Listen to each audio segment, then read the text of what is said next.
Behold, your Lord said to the angels, I am going to place a vicegerent on earth. The Arabic word is khalifa. It means a representative or an emissary of mine. And they said, the angels said, will you place therein one who will spread corruption and shed blood, while we celebrate your praises and glorify your holiness? And God said, he said, truly I know what you do not know.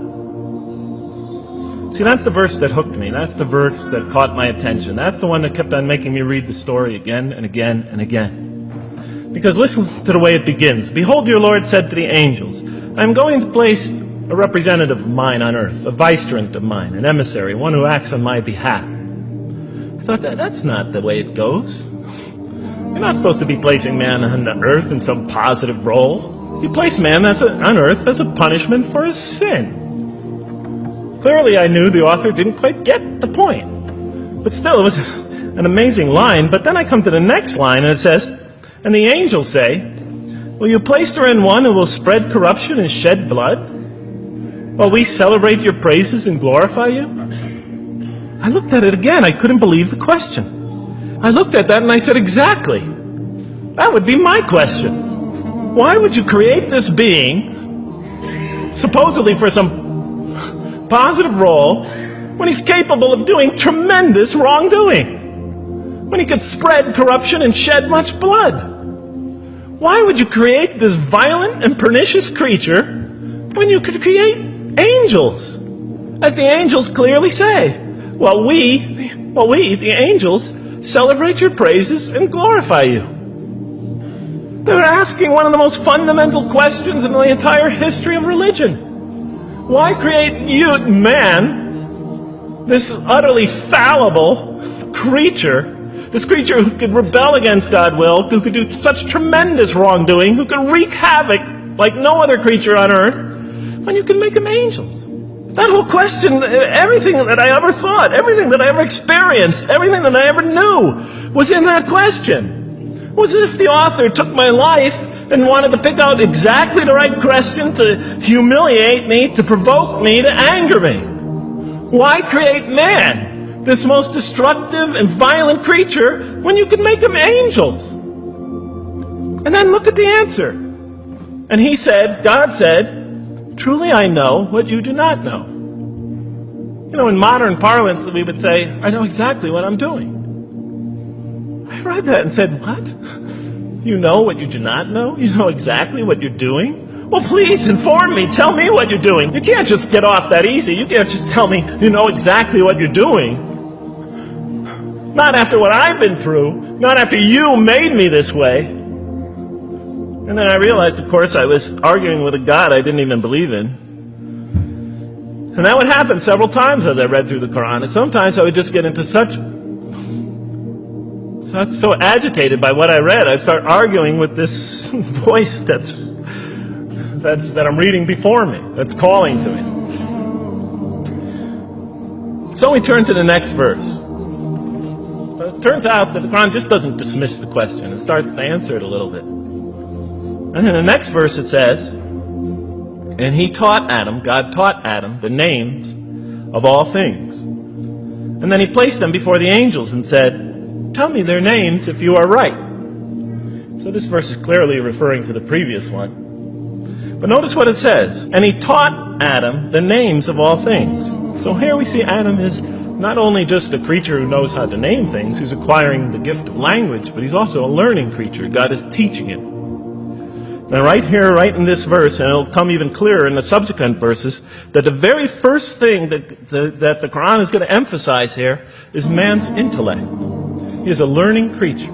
He is taught. And what is he taught? What is one of the great intellectual gifts he's given in response to the angel's question? The gift of language.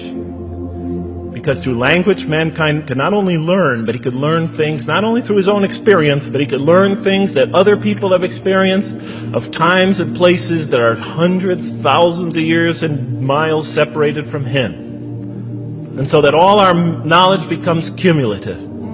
Every generation learning from the generation before it. I'm learning today from authors I read from other sides of the world that may have existed 2,000 years ago. And so we all contribute to our collective learning and knowledge. And so what I'll see later in the Quran And the Quran will emphasize this again and again and again. Like in one verse it says, read in the name of your Lord who created a man out of a tiny creature that clings. Read, it commands the reader. For your Lord is most bountiful. Why is he most bountiful? What great gift did he give you? For he taught man the use of the pen, and through it taught him what he otherwise could not know. And he taught Adam the names of all things. And then he placed them before the angels and said, tell me their names if you are right.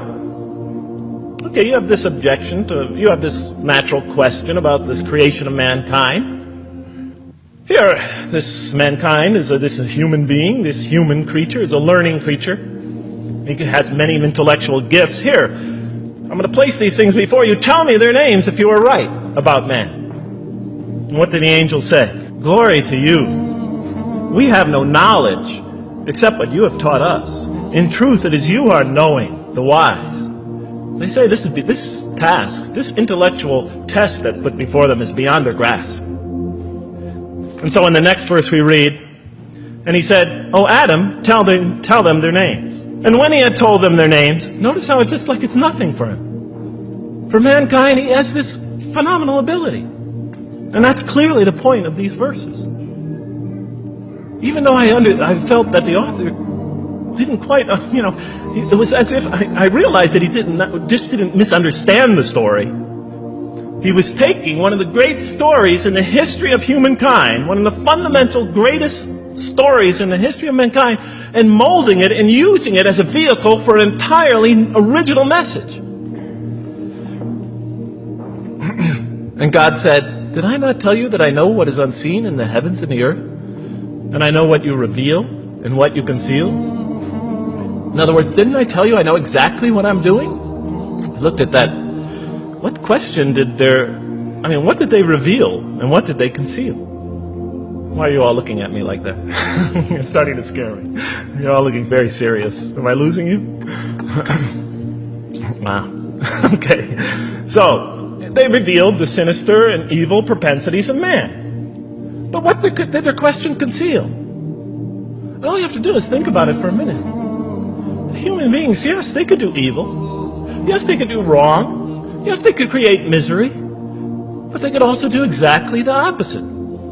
They could choose to do evil. They could choose to do tremendous good. They could choose to do tremendous violence. They could choose to show tremendous compassion. They could choose to live by falsehood. They could choose to live by the greatest truths. So we go on to the next verse. And behold, we said to the angels, bow down to Adam. And they bowed down. But not so Iblis. Iblis is like the father of Satan. He refused and was arrogant. He was of those who reject faith. An interesting statement. And notice why Iblis does not bow down. He refuses because he was arrogant. You know, we often hear what's the root of all evil? In the West, it's always money, greed, etc. Here the Quran says that seems to be saying that the root of all evil is not always material wants. It's not always money. It's not always greed. At the heart of evil is arrogance. Putting yourself above all others. Of assigning to yourself special priority and neglecting the rights of others.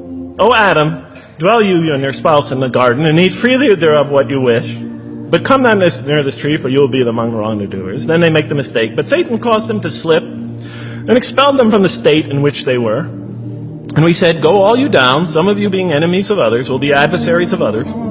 Some of you will be adversaries of each other, and on earth will be your dwelling place and provision for a time. Let's go back from where we started. First, mankind is being taught. We see he's an intellectual being. Then we show he's a moral being. Moral being means he's a being that's going to have to make choices. And then God gives him this choice. It's not a huge deal. It's not the gravest sin in the history of humanity by any means. It's minor by any standards. They make it, though. We see that God originally intended to put man on earth as his vicegerent. When does God finally put him on earth? What signals that he's ready to begin? He makes his first independent choice. It's not the worst deed in the history of humanity. It's minor on anybody's scale. But it shows that mankind is ready to act on his own.